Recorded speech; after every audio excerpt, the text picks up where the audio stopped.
It's Ellen, the Family History Hound, and today I'm going to talk to you about something that I've seen quite a bit in the genealogy social media, and that is graphics that were created by NotebookLM. When you go to NotebookLM, you'll see a screen similar to this where you can upload your documents. Once you upload those documents, then you can create all sorts of things like a timeline, such as this one, and you can also make infographics, although I noticed today that you couldn't do that anymore, so I don't know if that's a temporary thing or not. And you can also create videos, and I am going to show you a video right now. Stay tuned. You know, today we're going to do something a little different. We're going to be historical detectives. We're going to piece together an entire life, not from some grand biography, but from the paper trail that a person leaves behind. So let's just dive right in. So meet the man at the center of our story today, Francis Richard Middlebrough. Now, this photo is from his later years, but his story, wow, it starts way back in 1910 up in Edmonton, Alberta. So that's the big question, right? How in the world do you tell the story of a full 85 years of life? Well, it's all about following the clues, the little pieces left behind in the documents.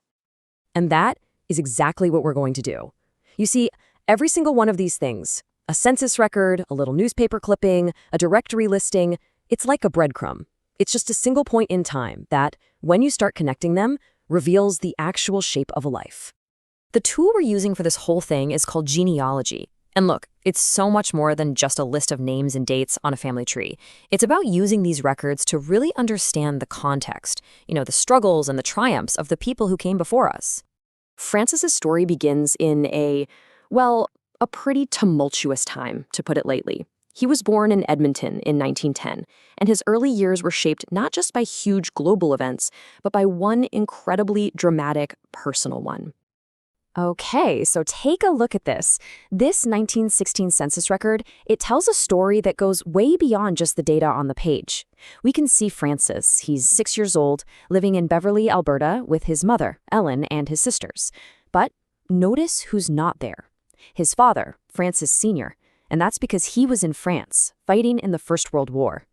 So just the very next year, with his dad still away at war, Francis's childhood was hit by this absolutely terrifying event, something that would end up all over the newspapers.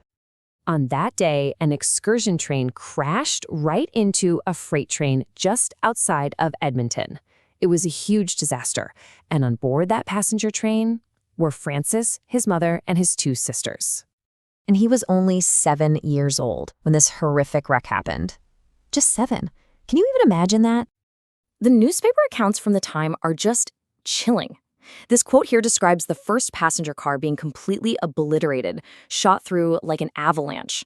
The records actually show that Ellen Middlebrough and her kids were all injured.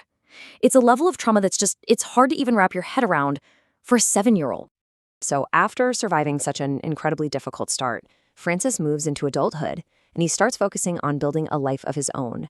And this next period, it's really defined by 3 key things: love, family, and a whole lot of work.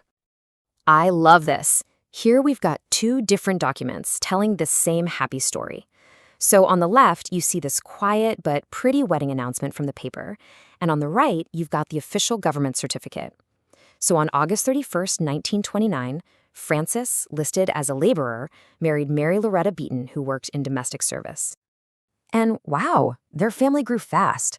This timeline, which we've pulled together from a bunch of different records, shows 7 kids born in just 15 years. Just try to imagine that bustling, growing household right through the Great Depression and into the Second World War.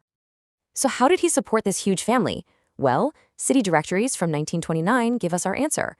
They list him as a laborer at the Swift Canadian Company, which was a major meatpacking plant in Edmonton. This one document really grounds his life in the city's working class. But Francis had bigger dreams than just the city stockyards. Like a lot of people back then, he dreamed of a life out on the land, of owning his very own farm. But that dream didn't come easy. These 2 documents right here, they show some incredible perseverance. In 1933, his first shot at homesteading was flat out rejected. The land was deemed unfit for settlement. But he didn't give up.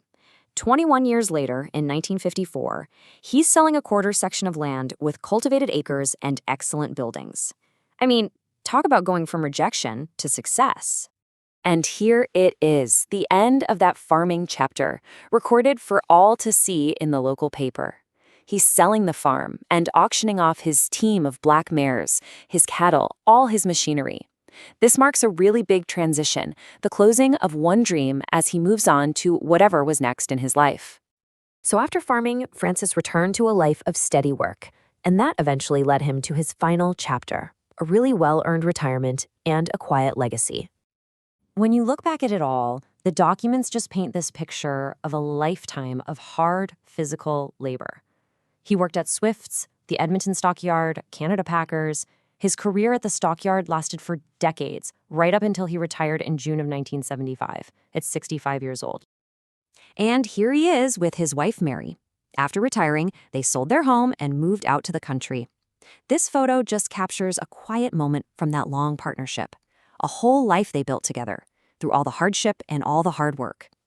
The final document in the story is, of course, the death record. Francis Richard Middlebrough passed away in Bearhead, Alberta in 1996, bringing his 85-year journey to its close. I mean, from a near-fatal train wreck when he was just 7 years old, to raising a huge family, to building a farm from pretty much nothing, the story of Francis Middlesbrough is really one of resilience. It's all there, written down in the documents.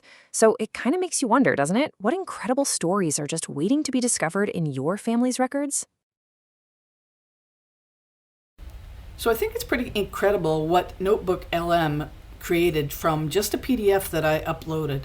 Now, if you want to learn more about how I went about doing this, you can go to my blog, A Hound on the Hunt, which I will put a link in the notes below, and you can check out how I went about doing this. But it only made a couple of pronunciation errors, how they said Middlebrough and how they said Bearhead, Alberta. But other than that, it was pretty interesting, and I think you might interest other family members more about your genealogy with something like this to share with them.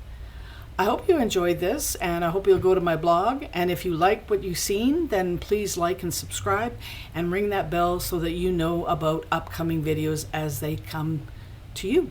Thanks, and have a great day.